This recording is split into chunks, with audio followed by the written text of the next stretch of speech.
વડોદરા જિલ્લાના ડભોઈ પંથકમાં છેલ્લા 2 દિવસના વિરામ બાદ આજે વહેલી સવારથી ફરી કમોસમી વરસાદની શરૂઆત થઈ છે। સવારે વાતાવરણમાં પલટો જોવા મળ્યો હતો અને વાદળછાયા આકાશ વચ્ચે ધીમે ધીમે વરસાદી માહોલ સર્જાયો હતો।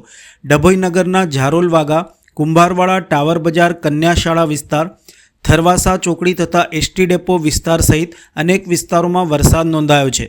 નગર ઉપરાંત તાલુકાના ગામોમાં સિદ્ધપુર, જૂની માંગરોળ, ચણવાડા, શિરોલા, મંડાળા, ફરતીકુઈ અને વેગા સહિતના વિસ્તારોમાં પણ વરસાદ પડ્યો છે।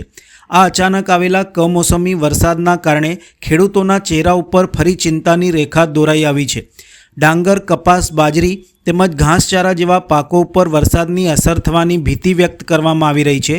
પહેલાંથી જ વરસાદી અનિયમિતતાના કારણે મુશ્કેલીમાં મુકાયેલા ખેડૂતો હવે પાકને નુકસાન થવાની આશંકાથી વધુ ચિંતિત બન્યા છે।